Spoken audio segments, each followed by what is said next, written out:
अस्सलाम वालेकुम। प्रोग्राम कटहरा, मैं हूं वकास वालाना। नवाज शरीफ की वतन वापसी के हवाले से पूरे जतन के साथ, कोशिशों के साथ तैयारियां ज़ोरों शोर पर जारी हैं। वो वापस आएंगे, उनके साथ क्या होगा अभी तक किसी को कुछ नहीं पता। कानूनी टीम भी इंटैक्ट है। आज शहबाज शरीफ साहब ने भी प्रेस कॉन्फ्रेंस की, उन्होंने कुछ हाल की कुछ माजी की बातें बताई। उन्होंने कहा कि वोट को इज़्ज़त दो का नारा भी इंटैक्ट है, उसको भी वो एक तरफ है, लेकिन क्या एंटी एस्टेब्लिशमेंट अगर नैरेटिव अपनाया जाए तो क्या उससे 25 करोड़ आवाम को रिलीफ मिल सकता है? अगर तो मिल सकता है तो बताया जाए। साथ ही उन्होंने कहा कि हमारे साथ भी बड़ी नाइंसाफ़ियाँ हुई। 12 अक्टूबर को हमारे साथ क्या कुछ नहीं हुआ, हमें भी अपने माँ बाप से अलहदा किया गया, मगर क्या हमने जाकर GHQ के ऊपर हमला कर दिया?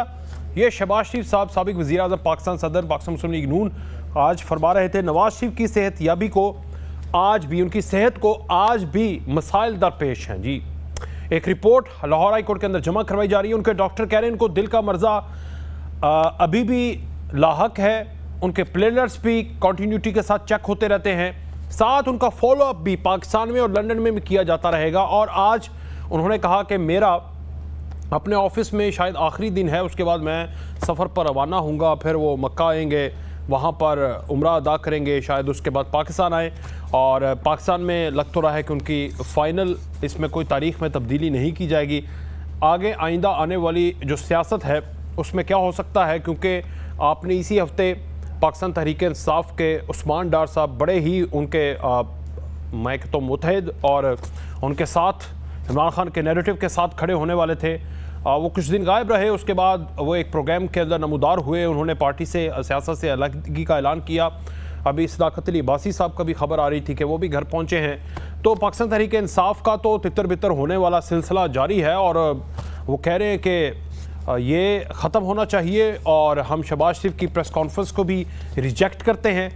ये एक मजाक था, झूठ का पलंदा था, और हमें भी उतनी ही आज़ादी दी जाए जितनी बाकियों को है। सेनेटर कामरान मुर्तज़ा साहब JUI से, शाहिदा रहमानी साहबा पीपल्स पार्टी से, कैसिक साहब मुस्लिम लीग नून से और अली जज भुट्टर साहब पाकिस्तान तहरीक इंसाफ के वकील हमारे साथ मौजूद हैं। सेनेटर कामरान मुर्तज़ा साहब, मैं आपसे आगाज़ करूँगा। सर, इस वक्त की सूरत हाल को देखकर आप क्या समझ रहे हैं कि इस हफ्ते, इस महीने के अंदर 21 तारीख के बाद क्या पिक्चर आपको नज़र आ रही है? नवाज शरीफ वतन वापस आएंगे तो फिर क्या कोई नेशनल लेवल के ऊपर कोई डायलॉग की बात होगी कि भाई सबको माफ़ करो, एक दफ़ा सारे प्लेयर मैदान में आ जाने चाहिए और आकर उनको अच्छे से खेलना चाहिए? या जो अभी सिस्टम जारी है, कंटिन्यूटी है, यही कंटिन्यूटी करे रहेगी, इदारे अपना काम करते रहेंगे, कानून अपना काम करता रहेगा, एक पार्टी आएगी, वो दो पार्टियां इलेक्शन लड़ेंगी, आप भी मशमूल और हुकूमत बनाएंगी? जनाब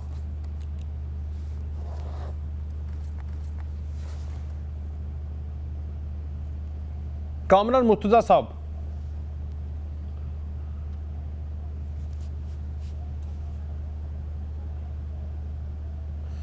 सर आपका माइक म्यूट है। कामरान साहब, सेनेटर साहब देखिएगा ज़रा। जी फरमाइए।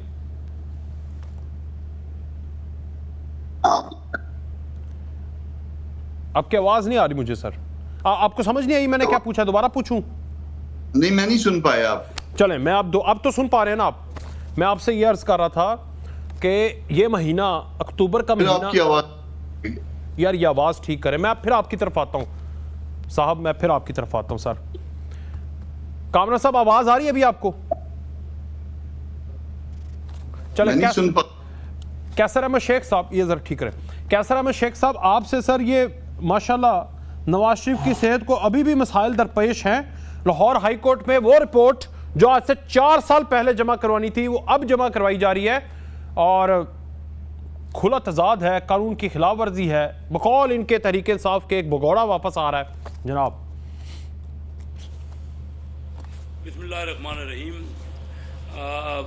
मियाँ नवाज शरीफ साहब 3 बार प्राइम मिनिस्टर रहे हैं और वो तशरीफ़ ला रहे हैं और हम उनका भरपूर, उनका शायान शान इस्तकबाल करने के लिए बेताब हैं। हर जगह पाकिस्तान में, हर जगह, क्योंकि सबसे पॉपुलर पाकिस्तान के लीडर हैं और उनका और वो हम जो है ना, कोई ये क्लियर हो गया है कि किसी किस्म की कोई भी मुखासमत नहीं करना चाह रहे। कैसे साहब? किसी से कोई, हम चाहते हैं कि मुल्क को आगे बढ़ाए। जी आप जी, तो आवाज़ आ रही अपने है आपको? जी आप तो अपने हलके में कहीं 1 to 5 मोटरसाइकिल की, बयानियों की और वीज़ों की और दुबई ट्रिप की कोई इस तरह की लालच तो नहीं दे रहे कि आओ भाई आके नवाज शरीफ का इस्तकबाल करो? क्योंकि खबरें तो ये आ रही है ना कि धमका भी लिया, नहीं लोग निकलना चाह रहे, फिर उन्हें 1 to 5 मोटरसाइकिल की भी ऑफ़र करवा दी, फिर भी नहीं निकलना चाह रहे। तो आप तो नहीं ऐसी ऑफ़र अपने हलके में करेंगे? देखिए, मैं अपने हल्के के लोगों को हर किस्म की ऑफर देता हूँ, और आज नहीं, पिछले 31 साल तो अमीर आदमी है, पैसे देखिए, मैं हर 14 अगस्त को पाकिस्तान डे पे जो भी मेरे डेरे पे पाकिस्तान का झंडा लहरा के आता है ना, मैं उसको 5 लीटर पेट्रोल फ्री देता हूँ। मैं रमजान शरीफ में हर एक के पास जाके ना, जो भी मुस्तहिक लोग हैं उनको जाके राशन देता हूँ और उनके लिए सूट देता हूँ, उनके तो ये हर नवाज शरीफ के लिए लोगों को इकट्ठा करने के लिए क्या ऑफर आपके पास? आपने जिक्र कर दिया नवाज शरीफ के पास मीनार पाकिस्तान में लोगों को लाने के लिए ऑफर क्या आपके पास? जी, लोगों के लिए, लोग सुनना चाह रहे हैं आप। जी, मियां नवाज शरीफ साहब आ रहे हैं। मैं कह रहा हूँ जितने लोग भी जाएंगे मेरे पास आए, मेरे डेरे पे, उनको सबको, और बड़े लोग परजोश हैं। मैं अभी होके आया हूँ, 1 हफ्ता चन्योट में था, देंगे और क्या? मैं परसों रात को वापस आया हूँ कराची में। हम उनको लेके जाएंगे, उनका रिफ्रेशमेंट का इंतज़ाम करेंगे, उनके लिए गाड़ियाँ मुहैया करेंगे, जो जाना चाहे जाए मेरी तरफ से, क्योंकि मियाँ साहब का आना पाकिस्तान के लिए एक बहुत ही बड़ी बात है, क्योंकि हम सब मुतहद होकर हम चाहते हैं पाकिस्तान दोबारा उसी तरक्की की राह पे गामजन हो जाए जो 2017 में मियाँ साहब ने छोड़ा था। कोई इतना आसान नहीं है, कोई एकदम कोई जादू की छड़ी उनके बाद नहीं है, वक्त लगेगा। लेकिन मैं ये समझता हूँ कि अगर हम मुतहद होकर, अगर पॉलिटिकल टर्माइल ख़त्म कर दें, अगर ये चोर डाकू की गर्दान ख़त्म कर दें, ठीक है सर। तो मैं अक्सर कहता हूँ अपने प्रोग्रामों में कि पाकिस्तान शुरू में 1970 तक दुनिया पाकिस्तान की तरफ देख रही थी। जी सर, हालांकि हमारी आज पाकिस्तान दुनिया की तरफ देख रहा है। 6%, ठीक है। अभी उसके बाद तो आज ये हालत है कि पूरी दुनिया के जो गरीब लोग हैं ना, 15% गरीब पाकिस्तान में, यानी 66 करोड़ गरीब हैं पूरी दुनिया में, जो बिलो पॉवर्टी लाइन है, गुर्बत की लकीर के नीचे है, उसमें से 9.5 करोड़ सिर्फ पाकिस्तान में है। चले, ये क्या हो गया? पाकिस्तान की आबादी जो दुनिया की 2% है। सर, मैं आपकी बात सारी समझ गया हूँ। सेनेटर कामरान मुर्तज़ा साहब, आपको भी लग रहा है कि अक्टूबर का महीना पाकिस्तान के लिए रहमत का महीना है? वैसे तो रमज़ान का महीना कायनात के लिए रहमत का होता है, रहमत का महीना है क्योंकि हमारा एक अजीम लीडर नवाज शरीफ वतन वापस आ रहा है। अवाम का जमे गफीर, पूरी 25 करोड़ अवाम बेताबी से इंतज़ार कर रही है। मैं कहता हूँ पूरे लाहौर में लोगों को रहने के लिए जगह नहीं मिलेगी, इतने लोग इकट्ठे आ जाएंगे। आपको भी ऐसे ही नज़र आ रहा है? और उनके आने के बाद ही हालात ठीक होंगे, डगर पर जाएंगे और रियासत जो है वो अपनी लाइन इख्तियार करेगी कोई ना कोई।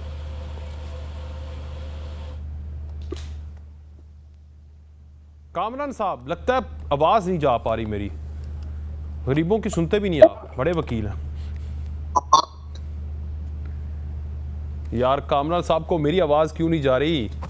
प्रोड्यूसर साहब, नहीं आ रही सर आपको आवाज़?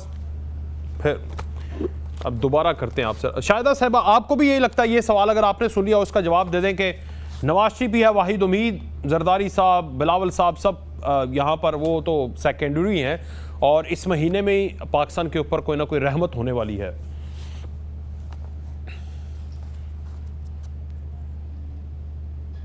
आज क्या हो गया? शाहिदा साहिबा, जी जी, आपको आवाज आई मेरी? क्या हो? अब आई। अच्छा, सारे खामोश बैठे हुए हैं आज।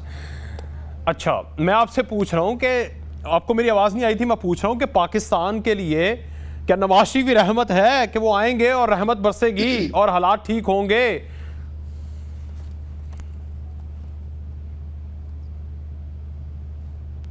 शाहिदा रहमानी साहब, आवाज नहीं आ रही यार। प्रोड्यूसर साहब, खुदा के लिए कुछ करें। अली भुट्टर साहब, आपकी तरफ मैं जाता हूं। अली साहब, आप बताइए सर, ये आज शहबाज शरीफ साहब कह रहे हैं कि देखें हमारे साथ भी 12 अक्टूबर को क्या हुआ, हमें भी हर जगह से अलग किया गया, देखे ना, जनाजे तक नहीं अटेंड करने दिए गए, माँ बाप से अलग किया गया, हमारे माँ बाप को पता ही नहीं था हम कहाँ पर हैं। तो आज आप रोना रो रहे हैं, हमने तो नहीं किया था कि जाके GHQ के ऊपर हमला कर दें, जिन्ना हाउस के ऊपर हमला कर दें।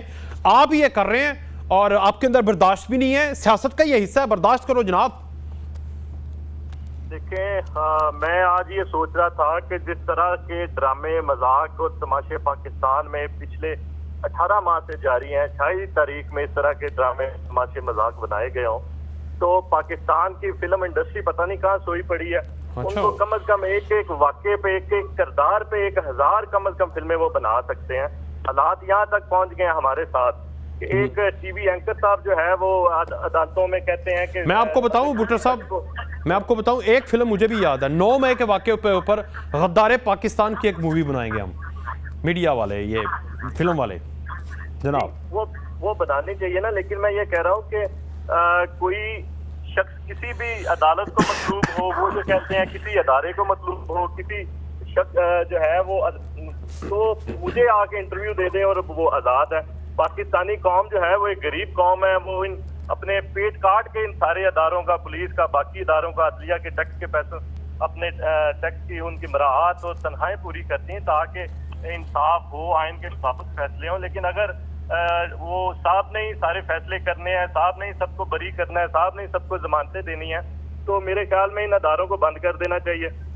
दूसरी तरफ नवाज शरीफ साहब की बात अभी आप कह रहे थे, आवाज मुझे थोड़ी कम आ रही थी।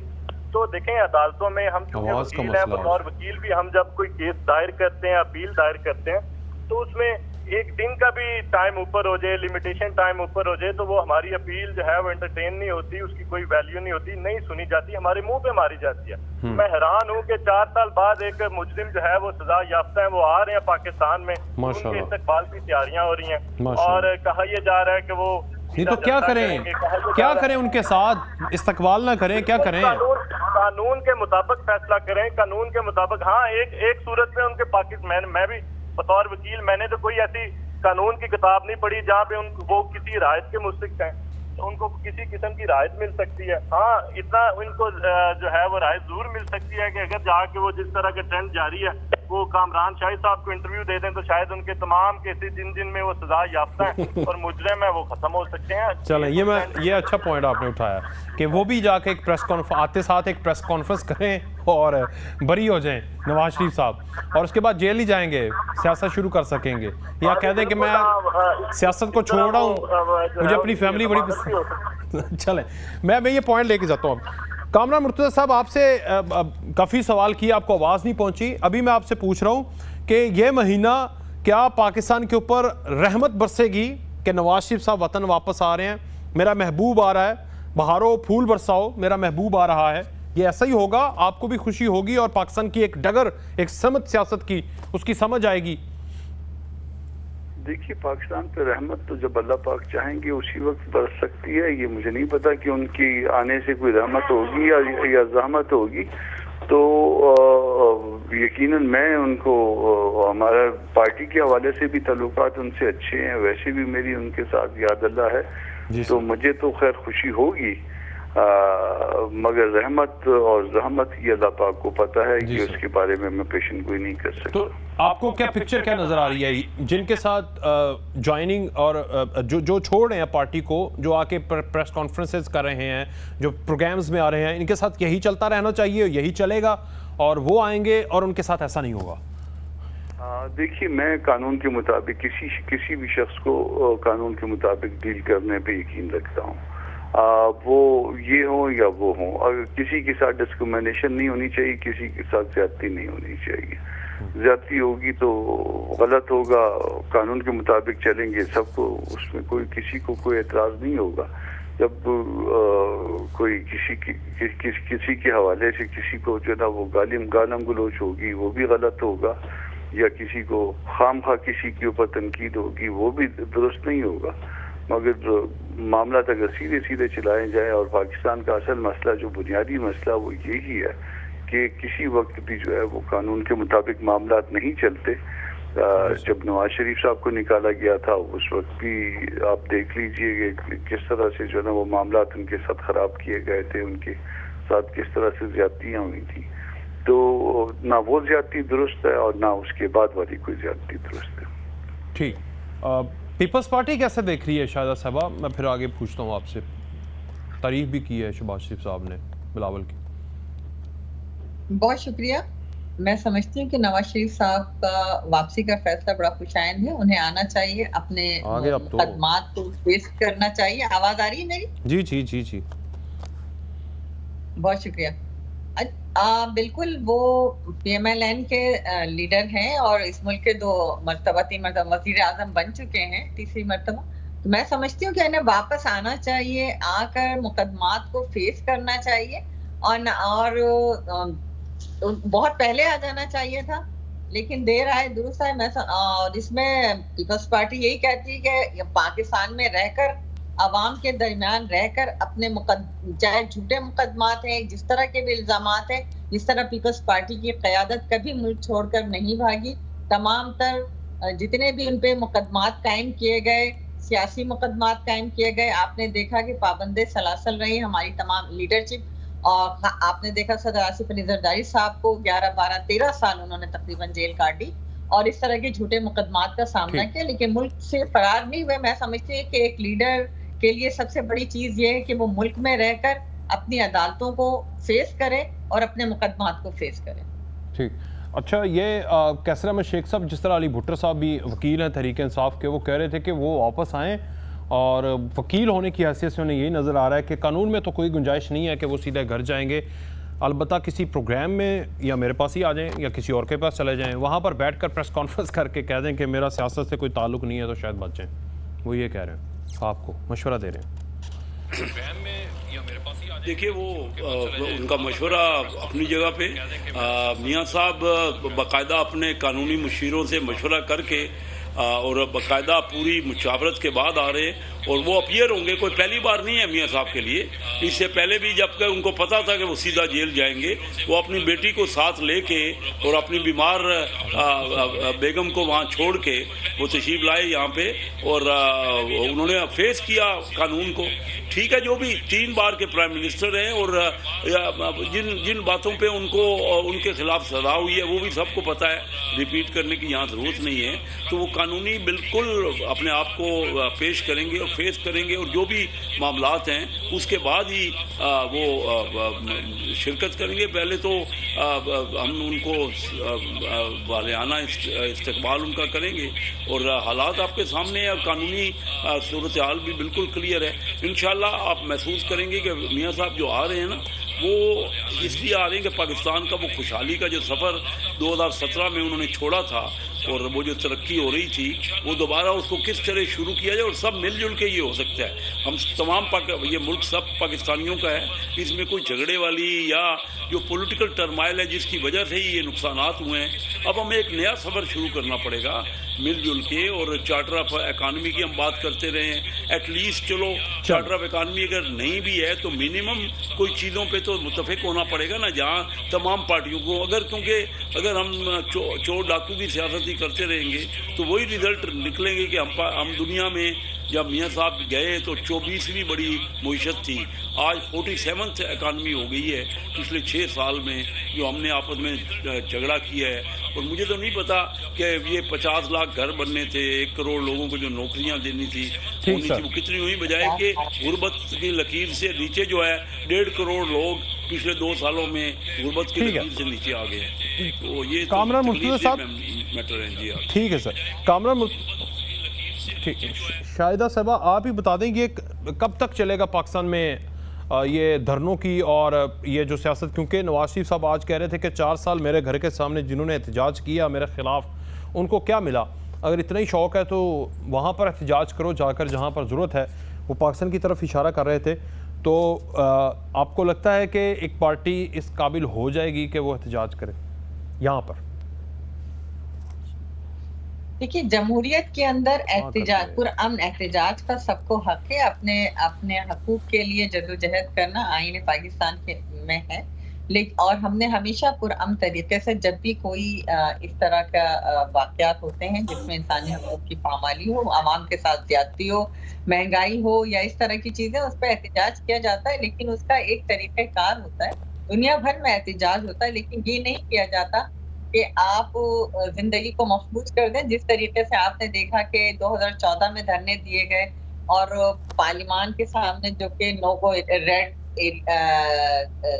एरिया था और उसके अंदर किसी को भी एंट्री की इजाजत नहीं थी, वहां उन्होंने ना सिर्फ धरना दिया बल्कि हमारे जो इंटरनेशनल रिलेशनशिप थे उस पर भी उसका असर हुआ। आपने देखा कि चाइना के प्रेसिडेंट आने को आने के लिए, जब उनके आ रहे थे तो उन्होंने इनकार कर दिया कि जब आपका वो एरिया जहाँ पर आपके मुल्की मामलात तय हो रहे हैं, तो आपके इंटरनेशनल डेलीगेशंस आ रहे होते हैं, जहां आपकी पार्लियामान है, जहां आपका कोर्ट है, जहां आपके इदारे हैं, जहां आपका फॉरेन ऑफिस है, जहां आपकी फॉरेन मिनिस्ट्री, वहां पर अगर इस तरह के एहतजाज हो, ये नाकाबिले कबूल है। आपको आपकी हदूद होती है, आप प्रेस क्लब पे करें, आप थोड़ी देर अपना एहतजाज रिकॉर्ड कराएं, दुनिया भर में होते हैं एहतजाज, लेकिन ये कोई तरीका कार नहीं है कि आपने देखा पाकिस्तान पीपल्स पार्टी का एक लॉन्ग मार्च निकला, कराची से होता हुआ पूरे इस्लामाबाद तक पहुंचा, लेकिन कहीं नहीं आपने सुना होगा कि कोई गमला, और उसका रिजल्ट भी तो जीरो था ना। तरीके से आप अपना एहतजाज करा, और जब हम इस्लामाबाद पहुंचे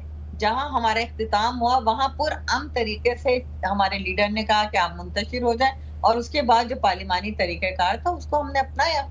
ठीक, लेकिन उसका रिजल्ट भी बकौल इनके जीरो ही निकला। क्या हुआ? आपने वो महंगाई मार्च भी किए, सब कुछ किया, इनकी हुकूमत तो कुछ भी नहीं। वो तो जब आपके ऊपर शफकत हुई बकौल इनके अमेरिका की इम्पोर्टेड हुकूमत की, और जनरल बाजवा का ख्यालात जहनत बदले, तो तभी आपको हुकूमत मिली, वरना तो कुछ भी नहीं हुआ था बकौल इनके। ऐसा हरगिज़ नहीं था। उस वक्त के हालात अगर आपको याद हो तो जिस सिमत में पाकिस्तान जा रहा था, तबाही का दहाने पे पहुंच चुका था, आलमी सतह पर आप तनहा हो चुके थे। पाकिस्तान पीपल्स पार्टी ने वोट ऑफ नो कॉन्फिडेंस के जरिए जो है इक़्तिदार, पहली मर्तबा पाकिस्तान के अंदर जो है इक़्तिदार की मुंतकली हुई, और जिसमें तमाम फिलियम में शामिल जमातों ने भी सपोर्ट किया। तनहा हम कुछ भी नहीं कर सकते थे, तो इसको इस तरह से रंग देना मैं समझती हूँ कि ये ज्यादती है।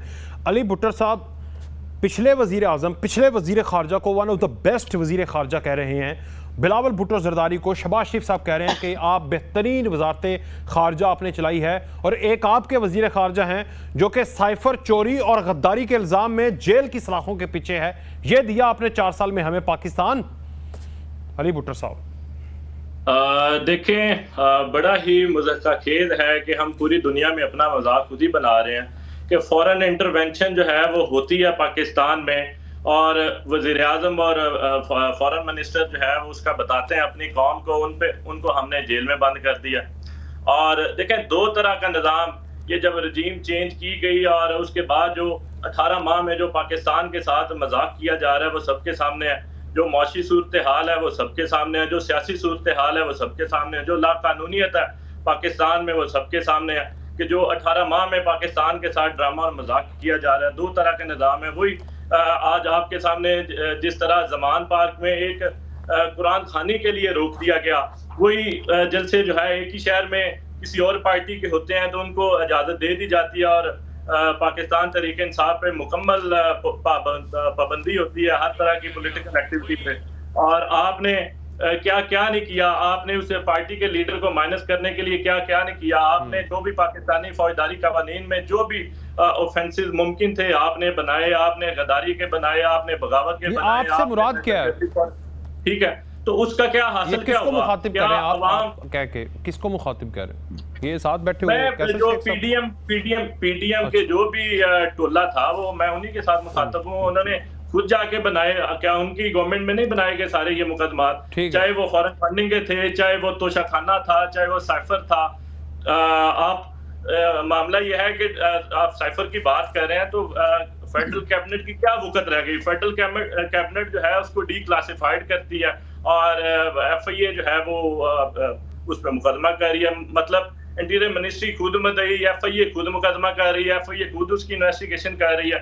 तो आपके जो इंटीरियर मिनिस्टर थे उनका बयान मौजूद है। उसके बाद वो जो आप बनाते हैं उसको कंप्लेनेंट, वो आपके इंटीरियर सेक्रेटरी बनाए जाते हैं, हालांकि फॉरेन अफेयर्स फॉरेन मिनिस्ट्री का मामला था। तो ये मजाक पाकिस्तान के साथ जारी है और इसको खत्म होना चाहिए, अदारों को अपना अपना कर। ठीक है, ले कैसर साहब, आपने सुन ली सारी की सारी रुदाद। आपके 18 माह की परफॉर्मेंस यही है कि एक पार्टी को आपने ख़त्म करने के लिए कुछ न कुछ कामयाबी हासिल करके आप चले गए और पाकिस्तानियों के घरों को, उनके अकाउंट्स को, उनके ख़जाने को, उनके हर चीज़ को ख़त्म कर दिया। देखिए, मैं मुख्तसर बताऊं कि देखिए ना, मैंने पहले बताया 50 लाख घर और 1 करोड़ नौकरियां का वादा। फिर KPK में 10 साल मुसलसल इनकी हुकूमत रही है। अब वहाँ के हालात देख लीजिए, आपके सामने हैं। मैं ये कह रहा हूँ जो ये छोड़ के गए ना, मैं फैक्ट एंड फिगर की क्यों बोलाना, आप इंटेलेक्चुअल हैं तो ये जो छोड़ के गए थे ना, उस वक़्त 4000 अरब रुपए का बजट का खसारा था जून 2022 में। मैं फिगर्स दे रहा हूँ, आप चेक कर लीजिए। उस वक़्त ये 40 अरब डॉलर का इंपोर्ट और एक्सपोर्ट का गैप छोड़ के गए थे। उस वक़्त ये 630 अमीर लोगों को 90,000 करोड़ का कर्जा बगैर मामूली से बिल्कुल इंटरेस्ट पे, ऑलमोस्ट बगैर इंटरेस्ट के दे के गए थे अमीर लोगों को। ये सारी चीजें ठीक कर दी। पाकिस्तान दूसरा है, अमीर का दूसरा है। आपने 16 माह में ये सारी चीजें ठीक कर दी। नहीं, हमने कोई ठीक नहीं किया ना, मैं कोई आपसे गलत बयानी कर रहा हूँ। जो कोई ये छोड़ के गए, बिल्कुल हर चीज़ गिरा के गए, उसको ही हम कोशिश कर रहे थे कि वो फर्दर डिफॉल्ट ना हो। पाकिस्तान उसे छोड़ के गए ना, ये इन्होंने वादा तो किया, IMF से तय किया कि 60 रुपये पेट्रोलियम लेवी लगाएंगे, और जाते जाते ये पेट्रोल की कीमत घटा के चले गए। जो वादा की कमिटमेंट की थी उसको ऑनर नहीं किया, और वो नाराज़ हो गई IMF। उसके बगैर ये जब आए थे ना, एग्जैक्ट फिगर दे रहा हूँ आपको, जब ये आए थे PTI तो 1.25 लाख रुपए फी कस पाकिस्तानी का मकरूज था। जब ये छोड़ के गए हैं तो 2.5 लाख रुपए फी कस। और जब आप छोड़कर गए, कल एक रिपोर्ट भी जारी हुई है सर, अभी और हो गए। हाँ, अब अभी और कर्जा चढ़ गए। तो ये कर्जे ले ले के मुसलसल हुकूमतें करती रहेंगी, एक दूसरे को ऊपर हम इल्ज़ाम तराशी नहीं करते बैठे। सबका पाकिस्तान है, आइए मिल के, मेरा भी है और आपका भी है, सबका पाकिस्तान और इनका भी है। देखिए, पाकिस्तान को संवारें, हम पॉलिटिकल टर्माइल को ख़त्म कर दें। हमने क्या निकाला है? 1970 तक मैंने आपसे कहा पाकिस्तान की तरफ सारी दुनिया देख रही थी, हम डेवलप कर रहे थे। अभी हम एक दूसरे से झगड़ा करके, चोर डाकू कह के कहाँ तक जाएंगे? पाकिस्तान मियाँ नवाज शरीफ जो आ रहे हैं ना, वो पाकिस्तान की उसी खुशहाली के दौर को दोबारा उसी को रिन्यू कर एकदम नहीं हो जाएगा। ना कोई उनके हाथ में जादू की छड़ी है, ना हमारा ये वादा है कि बिल्कुल महंगाई ख़त्म हो जाएगी। और इस सब इकोनॉमिक मैटर्स को ना टाइम लगता है, उनको मिलजुल के। और अभी भी अगर हम झगड़ा जारी रखेंगे तो ये नहीं होगा। हमें सबको मिलके उनका हिस्सा देना चाहिए। हर एक का राइट है, फेयर इलेक्शन होने चाहिए और वो नजर भी आने चाहिए। इलेक्शन फेयर नजर भी आए, नहीं नजर आएंगे तो फिर कोई फायदा नहीं है, कोई फायदा। शाहिदा साहबा, ये शहबाज शरीफ साहब आज फरमाते ये भी फरमा गए कि मौका मिला तो नवाज शरीफ ही अगले वजीर आज़म होंगे। तो एक बारी फिर नवाज शरीफ, शहबाज शरीफ मतलब पाकिस्तान मुस्लिम लीग नून सपोर्ट करेंगे आप PDM के सहायता ले? आप तो वैसे नहीं है PDM में जी? नहीं, देखिए, पाकिस्तान पीपल्स पार्टी ना माजी में PDM का हिस्सा थी, ना अब है, और ना ही इंशाल्लाह हम किसी का हिस्सा होंगे। पाकिस्तान पीपल्स पार्टी की अपनी आइडियोलॉजी है। पाकिस्तान पीपल्स पार्टी अपने मैनिफेस्टो के साथ इलेक्शन में उतरेगी, और इंशाल्लाह ताला अल्लाह ताला की ज़ात से कभी उम्मीद है कि चेयरमैन बिलावल भुट्टो जरदारी साहब इंशाल्लाह इस मुल्क के नए वज़ीर आज़म होंगे। जनवरी 24 जो है वो इंशाल्लाह ताला पाकिस्तान पीपल्स पार्टी के लिए पता और कामयाबी का सूरज लेके निकलेगा, शुरू होगा। और ख्वाहिशात पे पाबंदी नहीं। नवाज शरीफ साहब के लिए भी शहबाज शरीफ साहब जाहिर है उनके भाई भी हैं, और हमेशा उनकी फैमिली पॉलिटिक्स का वो पार्ट भी हैं। वो प्राइम मिनिस्टर थे, लेकिन अगर वो आ जाते हैं तो उस पर कोई पाबंदी नहीं है। ख्वाहिशात हर एक की हो सकती है, हर एक चाहता है कि मुल्क का प्राइम मिनिस्टर बने। असल चीज है कि आपका विजन हो, आपने जिस तरह कौम के कुछ अंजाम दी हो। 2008 से 13 तक पाकिस्तान पीपल्स पार्टी का जो मैं समझती हूँ कि बेहतरीन टेन्योर था, जिसमें लोगों को, पाकिस्तान के लोगों को ना सिर्फ रोजगार मिले, रोजगार के मौके मिले। पाकिस्तान ने आपने देखा कि एग्रीकल्चर में टॉप में पाकिस्तान एक्सपोर्ट की पोजीशन में आया, और खुशहाली का दौर शुरू हुआ। वो खाली खजाना जिसको छोड़ के इसहाक डार साहब निकल गए थे कि जी खजाना खाली है, उसी खाली खजाने से हमने इस मुल्क को ना सिर्फ चला के दिखाया, बल्कि लोगों की तनख्वाहों में पेंशन्स में 100% इजाफा किया गया। तो आज जो पाकिस्तान के शहरी हैं, उनकी ये उम्मीद पाकिस्तान पार्टी से कि वही इस मुल्क में आकर रोजगार देगी, इस मुल्क के अंदर ध्यान देगी, जिससे लोगों को इस माशी मुश्किलात से निकाला जा सकेगा। चलो, मैं एक ब्रेक ले लेता हूँ, ब्रेक के बाद वापस आएंगे, हम मजीद बात करते हैं।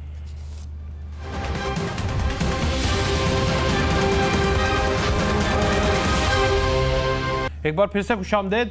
अच्छा, मुझे अली भुट्टो साहब ये बताइएगा कि जो रहनुमा आके माइनस हो रहे हैं, मतलब कि सियासत से छोड़ रहे हैं, तहरीक इंसाफ को छोड़ रहे हैं, कितने लोगों से रब्ता है अभी आपका कि जो इंटैक्ट हैं, नहीं छोड़ना चाह रहे, और मज़ीद कितने आने वाले हैं जो कहेंगे कि भाई ठीक है हम नहीं रहेंगे आपके साथ? देखें, मसला ये है कि आपके सामने जो उस्मान डार साहब वाला वाकया पेश आया, तो 4 माह से वो बिल्कुल गायब थे। उसके बाद उनकी फैमिली की स्टेटमेंट्स, उनके वीडियो पैगामात, उनकी ट्वीट्स, उनके वीडियो पैगामात, जो उनकी फैमिली के साथ सलूक किया गया, जिस तरह उनको हरासा किया गया, जिस तरह उनके घरों में छापे मारे गए, जिस तरह जो है उनके कारोबार सारे बंद कर दिए गए, तो उसके बाद अचानक उनको उधर से अगवा किया जाता है। अगवा करने के बाद उनको जो है जबरदस्ती तशद्दुद करके जो स्टेटमेंट ली जाती है, तो उसकी क्या वक़्त हो सकती है? वक्ती तौर पे तो मजाक जो है वो मीडिया पे और सोशल मीडिया पे जरूर बनाया जा सकता है, लेकिन उसकी कोई वक़्त नहीं है, ना कानून में तो उसकी टके की वैल्यू नहीं है। देखिए, आप अक्यूज के बगैर कोई भी स्टेटमेंट जब देंगे तो उसकी क्या वैल्यू हो सकती है? यहाँ देखिए, कामरान मुर्तजा साहब भी बैठे हुए, वो भी एग्री करेंगे। तो अक्यूज के वकील ने उस पर क्रॉस एग्जामिनेशन करना होती है, उसकी क्रॉस एग्जामिनेशन के बगैर वो क्या वक़्त हो सकती है? बिल्कुल एक पार्टी को खत्म करने के लिए सारे रियासती वसाइल लगाए जा रहे हैं, और जिस तरह उनके घरों को, उनकी फैमिलीज को हरासा किया जा रहा है, तो ये सिलसिला तो बंद होना चाहिए। अभी मेरे जो दूसरे पैनलिस्ट अभी बैठे हुए थे पीपीपी और नून लीग से, तो वो अभी अपना बता रहे थे अपनी अपनी पार्टी का, पॉलिटिकल पार्टी का, कि उनकी पार्टी बड़ी मकबूल है। तो बिल्कुल ये तो फिर मसला ही हल हो गया। क्यों अभी तक पंजाब में गैर आईनी हुकूमत चल रही है? क्यों अभी तक केपी में चल रही है? क्यों इन्होंने इलेक्शन नहीं करवाए? इनकी स्टेटमेंट मौजूद है। इन्होंने जो है वो आइन को सपोर्ट नहीं किया, बिल्कुल इन्होंने सुप्रीम कोर्ट के फैसले को सपोर्ट नहीं किया, इन्होंने इलेक्शन के हक में नहीं थे। अभी भी क्यों हम 90 दिन के अंदर इलेक्शन क्यों नहीं करवाए? जो 4-4 का फैसला था उस पर क्यों अमल दरामद नहीं हो रहा? तो अभी भी अगर ये सियासी इसका हल निकालना चाहते हैं तो बिल्कुल पाकिस्तान का सियासी हल निकलना चाहिए। जो मुआशी सूरत हाल पाकिस्तान में है, वो सियासी इस्तेकाम के बगैर तो हल नहीं हो सकती। तो इस्तेकाम तो आ गया ना, इस्तेकाम पार्टी में आ गई है, पाकिस्तान में भी इस्तेकाम आ गया, एटलीस्ट वो मसला हल हो गया। वो अटक से अडयाला जेल चला गया और अब वहां पर सुकून में रहेगा। नहीं, देखें, अटक से अडयाला जेल में ट्रांसफर करने के बहुत सारे मंसूबे और मकासद थे। पहला मकसद तो ये था कि इमरान खान साहब ने उधर अपने आप को एडजस्ट कर लिया। वो कह रहे थे, इनको ये था कि इमरान खान साहब मर्जी की चाहिए टूट जाएंगे, वो बिल्कुल डटे हुए थे। इनको ये था कि इमरान खान साहब इनकी कोई बात मान लेंगे, वो बिल्कुल कोई बात मानने को तैयार नहीं थे। इन्होंने अडयाला जेल में इनको जो है जो फैसला हमारा 2 या 4 दिन में होना चाहिए था, वो 2 महीने लगाए कि वो हमारा ट्रांसफर का फैसला 2 महीने बाद जब फैसला किया गया, तो एक तो उनको जो हालात उधर बनाए गए हैं उनके लिए बिल्कुल एक छोटा सा सेल है उनका, अंधेरे, और उधर नमाज पढ़ने की भी इजाजत नहीं है। कौन सा साबिक वज़ीर आज़म के साथ हम जो कर रहे हैं वो तारीख क्या हमें माफ करेगी। दूसरा जो है मकसद ये है कि ये बिल्कुल साइफर केस में एक ट्रायल शुरू करना चाह रहे हैं, जिसमें आपने वो सेल जाके खुद देखा है या वो ट्विटर के ऊपर जो किसी अमेरिका की जेल का वो ट्वीट कर रहे हैं लोग, वही देख के वो तो फेक तस्वीर थी, और जो हालात हमें बताए गए आपने खुद जाके देखा वो सेल? जी, कल हम गए हुए थे। खान साहब से जब हम पूछते हैं कि इस तरह की खबरें बाहर आ रही हैं और हमें हमारे जराये भी बता रहे हैं, खान साहब ही बताते हैं आपको कि हालात खराब हैं, आई विटनेस नहीं आप? ठीक है, बिल्कुल वो भी तस्दीक करते हैं। ठीक, लेकिन कैसर साहब, ये हालात हैं आपके सामने। अगर आप दोनों इतने ही ज़्यादा मकबूल हैं तो बकौल इनके ना पंजाब में इलेक्शन करवा रहे, और आज खुर्रम दस्तगीर साहब कह रहे थे कि पाकिस्तान मुस्लिम लीग नून गैर मामूली इलेक्शन डिले के ऊपर एहतजाज करेगी। मामूली सा एहतजाज जो डिले है वो तो चलता रहेगा, तो मामूली से मुराद यही है जो पंजाब में कर दिया 1 साल का, तो खैर ये मामूली आपके लिए, इससे ऊपर हो गया तो आप एहतजाज करेंगे? देखिए, इलेक्शन हमने कराने में हैरान हूँ कि देखिए, या तो हमारे जिम्मे हो कि इलेक्शन कमीशन ने इलेक्शन कराने हैं। अब आप देख रहे हैं इंडिया में इलेक्शन कमीशन उनका इतना मजबूत है, 17 इलेक्शन हुए वहाँ, और कभी किसी अपोजिशन पार्टी ने भी एहतजाज नहीं। अब हम बताइए, या तो मैंने तो जो उस्मान डार का इंटरव्यू खुद देखा है, वो तो बड़े रिलैक्स तरीके से बात कर रहे थे। मुझे नहीं पता उनके साथ क्या जैसे शादी से वापस आ रहे हैं, चाहिए बता देना चाहिए। हाँ जी, वो मुझे लग रहा था वलीमा अटेंड करके आ रहे हैं। आपने देखा है? ये तो पता नहीं क्या अटेंड करके आए, मैं नहीं कुछ कह सकता, लेकिन बात ये है कि उनको अगर कोई तकलीफ तो हाँ नहीं, कोई ना कोई बात उनको अपनी बतानी चाहिए ना, पॉलिटिशियन है। अगर उनके साथ ज्यादती हुई है तो कम से कम उनको ये बता देना, चलो कुछ ना कुछ अल्फाज तो कहते हैं ना। उन्होंने तो कहा मैं सियासत ही छोड़ रहा हूँ और मैं इसको समझता हूँ कि 9 मई को जो कुछ हुआ है वो बहुत ही गलत हुआ है, ऐसा नहीं होना चाहिए और मैं इसलिए सियासत से ही बेदार हो गया हूँ। तो आप प्रिंसिपली आप समझते हैं कैसा साहब, आप सीनियर आदमी, आपने तो पार्लियामेंट को बड़ा देखा है, ये सियासतदानों के साथ इस तरह होना चाहिए? कोई साबिक मुआवने, कोई साबिक मिनिस्टर जो है वो 4 दिन गायब होता है, उसके बाद आए और सियासत को छोड़ दे, ये खुशी का मकाम है बहैसियत है पार्लियामेंटेरियन? नहीं देखे खुशी का बिल्कुल मकाम, लेकिन मुझे क्या पता उनके साथ, वो खुद बयान तो कर दे। इसमें तो मैंने किसी पार्लियामेंटेरियन को नहीं देखा जो अपनी बात ही बयान नहीं कर सकता। वो क्या पॉलिटिशियन है यार, इतना डर, इतना खौफ किस चीज़ का खौफ है? अगर आप बर्दाश्त ही नहीं कर सकते, बिल्कुल कुछ भी नहीं होना चाहिए। पर मुझे आपको कुछ पता है कि क्या हुआ? कोई अगर कोई अथेंटिक आपके पास सबूत है तो बात करें ना। अब अगर सिर्फ हाइपोथेटिकली बातें करते रहे, देखिए इस वक्त मैं चाहता हूँ सबको मिलजुल के ना हम सारी पार्टी को इलेक्शन में हिस्सा लेना चाहिए। कौन मिले और पाकिस्तान की जीत होनी चाहिए, पाकिस्तान की जीत होनी चाहिए। इस वक्त पाकिस्तान हारा हुआ है। आप एशिया में 42 नंबर पे आ गए हैं 46 मुल्कों में से, ये रिपोर्ट है। आप पाकिस्तान में, दुनिया में इतनी गुर्बत परसेंटेज किसी मुल्क में नहीं है जो पाकिस्तान में हो गई है। आप बिलो पॉवर्टी, ये ख्याल करें, लोगों का ख्याल करें, उनकी तालीम का ख्याल करें, उनकी, और मिलजुल के पाकिस्तान की फतह। हम आपस में लगे हुए हैं, अभी भी पॉलिटिकल टर्माइल पे लगे हुए हैं, एक दूसरे के खिलाफ बातें कर रहे हैं। यहाँ पार्टियों की अहमियत, पार्टियां नहीं है। देखिए मैं तो 31 साल से इलेक्शन लड़ रहा हूँ, 7वां इलेक्शन है, और मैं अपने बिजनेस कम्युनिटी में, हमारी फैमिली कभी सोचता भी नहीं था ये बिजनेस वाले के पॉलिटिक्स में आओ। मैं गली मोहल्ले हर जगह जाता हूँ ताकि उस फोरम पे जाऊँ जहाँ पे लोगों की बेहतरी के लिए पॉलिसी। माशाल्लाह आप अच्छा काम बताइए कि मैं हैरान हूँ कि आपस में यही देखते रहे कि एक दूसरे के साथ हमने तो गाली गलौज देख रहे हैं या किताबें फेंकते हुए साहब आपकी तरफ आऊंगा, लेकिन कामरान साहब वेट करें। कामरान साहब आप बताइए कि सर ये उस्मान डार साहब का वापस आना, आके कहना कि मैं सियासत छोड़ रहा हूँ, अभी खबर आई है, तकरीबन 1 घंटा भी नहीं हुआ, सदाकत लिबासी साहब भी कुछ वक्त के बाद वो अपने घर पहुँच गए हैं। घर से तो काफ़ी देर पहले निकल गए थे, फिर सुना कि खबर आई थी इनके कॉल के वो अगवा हो गए हैं, पता नहीं अगवा हुए हैं, सेल्फ एग्जाइल में गए, ये तो वो खुद बताएंगे।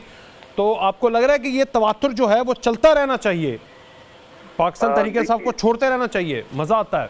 नहीं, उसमें ऐसा है कि अगवा हुए या खुद जो ना वो छुपे हुए थे, इस बात के लिए जो सबसे बेहतर विटनेस हो सकते हैं वो खुद हो सकते हैं। यानी डार साहब खुद बता सकते हैं कि वो छुपे हुए थे जानबूझ के या उनको कोई ले गया था, और अगर कोई ले गया था तो कौन ले गया था? अदालती निज़ाम कहाँ पर? मतलब आप एक बंदा अगवा होता आप उसके ऊपर ही छोड़ दें। मैं बात तो पूरी कर लूँ ना, बात पूरी कर लूँ। ऐसा है कि जो पॉलिटिकल वर्कर होता है वो अपने पाँव पे खड़ा रहता है। जबरदस्त। तो बहुत सारे पॉलिटिकल वर्कर्स के साथ बहुत कुछ होता रहा है माजी में, मगर वो पाँव पे खड़े भी रहते हैं और आके बताते भी हैं कि उनके साथ क्या हुआ। तो अब इनमें इतनी जुर्रत कम से कम होनी चाहिए कि अगर इनके साथ कोई ज्यादती हुई है तो वो आके उसको डिस्क्लोज करें, कि जिसने ज्यादती की है वो भी उसका भी नाम लें। और अगर नहीं ले सकते तो फिर वो पॉलिटिकल वर्कर नहीं है, वो उनको किसी विसल के नतीजे में वो इकट्ठे हुए थे और जब विसल बजी है तो वो डिस्पर्स हो गए। तो मैं इस बात पे कतन बिलीव नहीं करता हूँ कि किसी के साथ ज्यादती हो, किसी के साथ कानून के खिलाफ जो है वो आगे प्रोसीड किया जाए।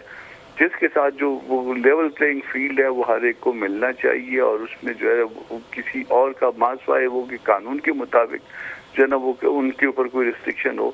इसके अलावा जो है ना वो सबके पास जो है ना वो आज़ादी होनी चाहिए कि वो सियासी अमल का हिस्सा बन सके। अगर कहीं कानून ने उसको रोका है तो वो एक अलग बात हो सकती है। आपको लगता है कि ये लेवल प्लेइंग फील्ड अभी बना दिया जाएगा बिफोर इलेक्शन? देखिए, लेवल प्लेइंग फील्ड जो है ना वो नवाज शरीफ से ये मामला जो रिसेंट पास्ट में शुरू हुआ, उनको जो है ना उनको लेवल प्लेइंग फील्ड नहीं दी गई, उनको निकाल दिया गया और ऐसे तरीके से निकाला गया जो कि वो गलत था। और उसमें जो है वो अदालतों का भी किरदार जो है ना वो आप याद रखेंगे। उसके बाद हमारे साथ दूसरा जो है ना वाकयात हमारे साथ हो रहे हैं, जिसमें एक जगह पे आपको 84, क्योंकि इससे अलावा भी लोग शहीद हुए हैं, मगर 84 लोगों का शहीद होना जो है वो आपको बाजोड़ में, और इसके अलावा हमदुल्ला पे हमला, और इसके अलावा भी जो है गुज़श्ता 1 साल में तकरीबन 2 दर्जन लोग जो है ना हमारे शहीद किए गए हैं। तो ये एक तरह से हमारा भी बाजू मरोड़ा गया है। तहरीक किसी इंसाफ और का पार्टी- गिला किसी एक ताकत के खिलाफ है, वो सबको पता है, नाम नहीं ले रहे, उनकी मर्जी है। आपका गिला किसके साथ है जो आपको हमलों की सूरत में लेवल प्लेइंग फील्ड नहीं मिल रहा? देखिए ये गिला जो है हमारा 2018 से भी चल रहा है। आप ये देखिए कि एक पार्टी ऐसी है जिसका कोई आदमी, अल्लाह ना करे कि उनका कोई आदमी मारा जाए, मगर उनकी तरफ उनका कोई एक आदमी भी जो है ना, उसको कोई जो है ना गजन भी पहुंची हो। और दूसरी तरफ हम लोग हैं जिनके लोग शहीद भी हो रहे हैं, जो मारे भी जा रहे हैं। जी सर। और उस पार्टी का जो है ना वो कहना ये हुआ करता था कि उनके लिए जो मेंबर पूरे किया करते थे या लोग जब वो गवर्नमेंट में थे और उनके जब कोई काम होने होते थे असेंबली में, तो उनके मेंबर जो है ना वो कोई और पूरे कराया करता था। तो वो हमारा गिला तो उनसे है मेनली, मगर इसके बावजूद हम नहीं चाहते कि उनको कोई ऐसा काम उनके साथ किया जाए जो कानून के खिलाफ हो। कानून की मुताबिकत में अगर कोई ऐसी बात होती है तो वो फिर उनका अपना वो। आप कह रहे हैं कि हमें सिक्योरिटी प्रोवाइड की जाए, मुल्क की सिक्योरिटी एजेंसीज और हाँ, हमारे लिए जो है, हमारे लिए मुश्किल बनी हुई है इस वक्त। हम जो है वो हमारी बड़ी लीडरशिप जो है वो गो के निकल रही है, मगर हम साथ डर रहे हैं। जो दूसरी सेकंड टियर है, थर्ड टियर है, वो क़यादत जो है वो डर रही है कि खुदा न खासा बड़ी क़यादत के ऊपर कोई ऐसा अटैक ना हो जाए। लेकिन शाहिदा साहबा, मुस्लिम लीग नून के लीडर मुल्क से बाहर थे, वापस आएंगे, पता नहीं लेवल प्लेइंग फील्ड मिलता है कि नहीं। तहरीक इंसाफ को वैसे नहीं मिल रहा। कामरान साहब ने बता दिया हमारे ऊपर हमले हो रहे हैं, हमें नहीं मिल रहा।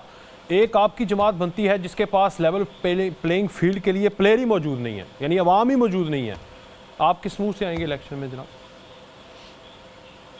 मैं समझती हूँ कि ये तो सबसे बड़ा इल्ज़ाम है कि हमारे पास अवाम नहीं है। जब पाकिस्तान पीपल्स पार्टी, आपने खुद एडमिट किया, कराची से एक लॉन्ग मार्च लेके निकली जो इस्लामाबाद तक गया। इसके अलावा भी अभी भी चेयरमैन जहाँ जाते हैं उनका वालिहाना इस्तकबाल होता है। आपने किस तरीके से मुल्क की सबसे बड़ी मकबूल जमात को आपने कह दिया कि जी इसके पास वर्कर नहीं। अल्हम्दुलिल्लाह हमारे पास सबसे ज़्यादा वर्कर हैं, वो वर्कर हैं कि जिन्हें जब कोड़े लगाए गए और उनके लिए पर्सनली नहीं कहता, तो उनकी आवाज सुन के इबरत हासिल करें, लेकिन वहाँ पे जिए भुट्टो लगते थे। हमारे वो वर्कर हैं, जब फांसी पे जाते थे, फांसी पे झूठे मुकदमात में लटकाया जाता था पॉलिटिकल वर्कर्स को, तो वो घुंघरू बांध कर जो है वो फांसी पे लटक जाते थे। लेकिन वो आकर ये स्टेटमेंट नहीं देते थे कि हमने भुट्टो की पार्टी को छोड़ दिया या हमें जबरदस्ती लाया गया। पीपल्स पार्टी के वर्करों ने शाही किले लाहौर की अकूफतें सही है। पीपल्स पार्टी की लीडरशिप ने आगे बढ़कर फांसी के फंदों को चूमा है, जामे शहादत को नौश किया है। तो ऐसे वर्कर किसी जमात में नहीं मिलते। हम पे जो मजालिम है पीपल्स पार्टी को जो खत्म करने के लिए जो 10-11 साल मजालिम है, उसकी मैं समझती हूँ कि तारीख में नजीर नहीं मिलती। और ये अमल एक दफा नहीं, बार बार दोहराया गया। कभी पेट्रियाट नाम से जो है पीपल्स पार्टी के लोगों को तोड़ा जाएगा। आपने देखा इस मुल्क में पीपल्स पार्टी के हमेशा इलेक्शन चुराए गए, जिसको वक्त ने साबित किया, अदालतों में साबित किया कि कैसे इलेक्शन चुराए। तो आप पीपल्स पार्टी के वर्कर को कहते हैं कि वर्कर ने, पीपल्स पार्टी का वर्कर कराची से लेके कश्मीर तक, गिलगित तक, स्कर्दू तक, हर जगह पाकिस्तान पीपल्स पार्टी का यही सुनने के लिए मैंने बोला था। मैंने कौन सा दिल से बोल दिया, मैंने जो सुना वो बुरा ना मनाए। अच्छा अली भुट्टो साहब, ये आपने सुन लिया। वो कामरान मुर्तज़ा साहब हमारे सबके सीनियर हैं, मेरे तो सीनियर हैं, आपके भी वकील हैं, आपके भी सीनियर होंगे। उन्होंने कहा कि एक पॉलिटिकल वर्कर में ये सक्कत होनी चाहिए कि वो एटलीस्ट आके बोले तो सही, उसके साथ जुल्म कौन कर रहा है, ज़्यादती कौन कर रहा है। ये बोलना भी नहीं है और इल्ज़ाम भी लगाते रहना है। हिम्मत पैदा करें, बोले तो सही।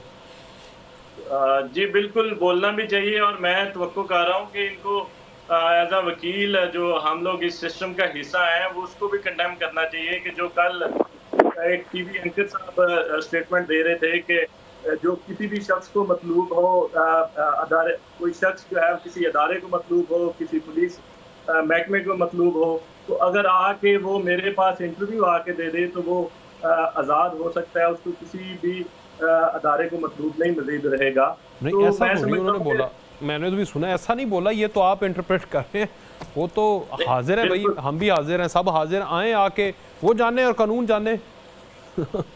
और दूसरा ये है कि लेवल प्लेइंग फील्ड की जब बात हो रही है तो ये नहीं देखते कि जो रवैया निगरान हुकूमत का पीटीआई के साथ है, कहा यह जाता है कि जी इनके बगैर भी इलेक्शन हो सकता है, कहा यह जाता है कि चेयरमैन पीटीआई इमरान खान साहब के बगैर भी इलेक्शन हो सकता है। इस पे तो कोई बात नहीं करता। सारी पॉलिटिकल पार्टी जो है वो बिल्कुल तमाशा देख रही है और सारा अच्छा वैसे ना अली साहब, आपको ना गुस्सा उस्मान डार के ऊपर होना चाहिए कि भाई आपको मिनिस्ट्रियां दी, आप थे कौन, कहां पर पहुंचा दिया, आपको बंदा नहीं जानता था, गली मोहल्ले में शायद ना जानते हो, जहां पर पहुंचा के रख दिया खान ने, और आज खान मुश्किल में है तो आप आके छोड़ें। आपको जान दे देनी चाहिए थी, जिस तरह कोड़े खाते रहे पाकिस्तान पीपल्स पार्टी वाले। गुस्सा उस पर होना चाहिए था, गुस्सा काम ने शाहिद पे निकालते हैं आप।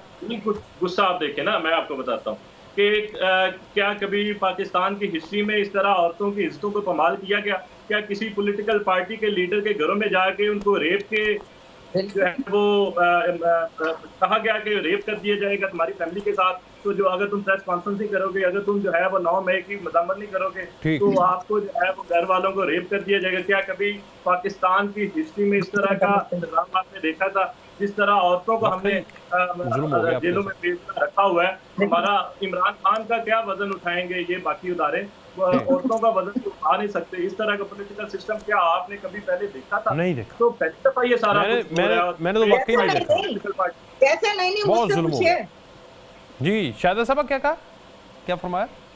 मैंने कहा कैसे आप नहीं कर रहे हैं? आपने देखा नहीं कि मोहतरमा फरियाद तालपुर साहबा को जब ये प्राइम मिनिस्टर थे इमरान खान साहब, तो आपने बताना है ना, किस तरीके से औरत को चांद रात को हॉस्पिटल से घसीटते हुए जेल में बंद किया था।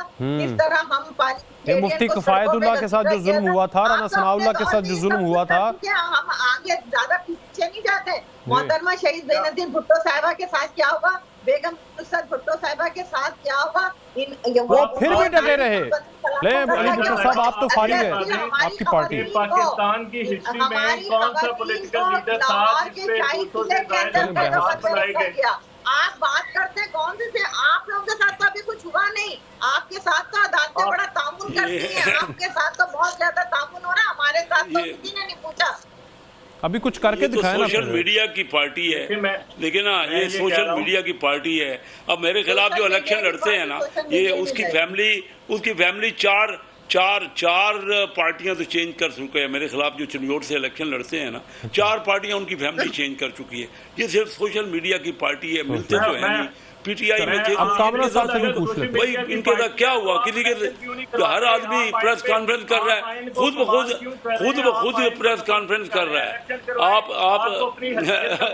भाई हम कर रहे हैं तो उनको कहें ना, खुल के बात ही कर दें। अगर वो कोई तो आपका बंदा, कोई तो आपका वजीर होता, कोई तो आपका लीडर होता जो सामने बात ही करता, वो तो सारे प्रेस कॉन्फ्रेंस कर रहे हैं। और वो खुद आके डट के कोई जवान का बच्चा, कोई शेर का बच्चा, मर्द का बच्चा ही नहीं है। वो खुद रोपोश है। मैं जानता हूँ, मैं पॉलिटिकल बंदा हूँ, मुझे पता है वो खुद रोपोश हो जाते हैं। चले कामरा साहब, अली भाई जवाब दे ले, फिर कामरा साहब इसके ऊपर आप करेंगे। इस तरह थोड़ी होता है जी।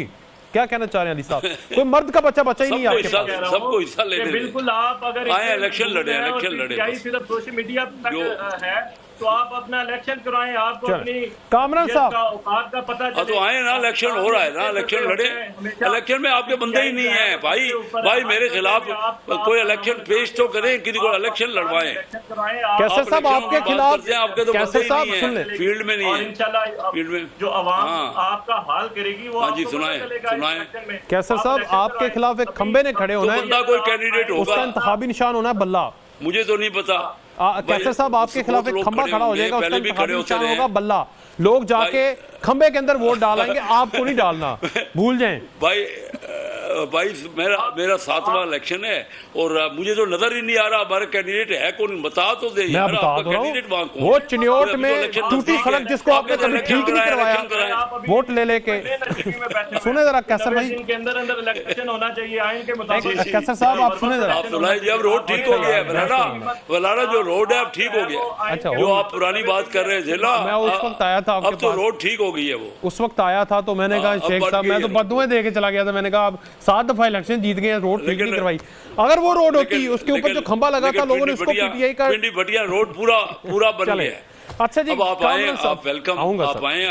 आप फर्नीचर का हमारा बहुत बड़ी मार्केट है, आप आए, कामरान साहब देखें हमारी आके, हम आपकी आओ भगत करेंगे इंशाल्लाह, आपकी आओ भगत करेंगे। रोड बिल्कुल ठीक हो गई। सुन लेना, अब मैं समझ आ गई कैसे भाई।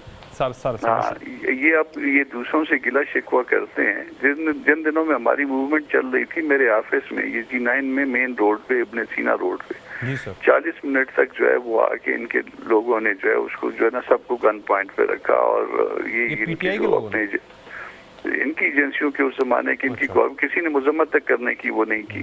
40 मिनट तक बैठा, उसमें मेरा शामिल था, भाई उसमें शामिल था। जाते जाते जी। और फिर उसके बाद जो है ना, फिर उसके बाद क्या वो सीडीए से नोटिस शुरू करवा दिए कि जी ये आपने जो ना ये रेजिडेंशियल को कमर्शियल किया हुआ है। भाई वकील की जगह कौन सी रेजिडेंशियल कमर्शियल होती है? ये तो कमर्शियल जगह ये आपके साथ पर्सनली हुआ सर?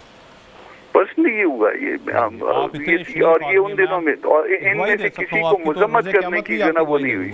जी जी सर सर। हाँ, तो बात ये है कि पाँव पे खड़ा हो जाएं। जो इनके लोग हैं वो खंबे ही हैं, जो कहीं से खंबे इकट्ठे हुए थे, और वो खंबे जो है ना वो फिर स्क्रैप हो गए हैं। जिस वक्त वो जो है ना वो ताकत नहीं रही, वो बिजली नहीं, उसमें जो है ना बिजली की रूह नहीं दौड़ रही, तो वो स्क्रैप हो गए हैं बेचारे। तो इस तरह के लोग जो है वो इसी तरह से करते हैं। अगर वो किसी प्रोसेस के तहत आते, पॉलिटिकल वर्कर होते, तो कम से कम जो है ना वो अपनी जगह पे मौजूद रहते। ये लोगों के साथ ज्यादती होती रही है। बेनजीर भुट्टो के साथ जो है ना वो बेचारी जो है ना उसको गर्म इलाकों में जो है ना वो कैद करके रखा जाता था। वो ऊपर अपने पानी डाल के और पंखे के नीचे बैठ के गुजारा करती थी। लेकिन वो हालात टाइम खत्म हो गया। मैं अली साहब का जवाब तो लेता, लेकिन अली साहब ने तो यही कहना हमारे से ज्यादा जुल्म हो रहा है। तो जुल्म करने वालों आप भी ना करो, जुल्म सहने वालों जुर्रत पैदा करो। पॉलिटिकल लीडर नेल्सन मंडेला से लेकर हिस्ट्री देख लो, सारे जुल्म सहते हैं। और आओ मैदान में बताओ, ये मुतालबा किया जा रहा है हमारे शो में। इजाज़त दीजिए जी, अल्लाह हाफिज़।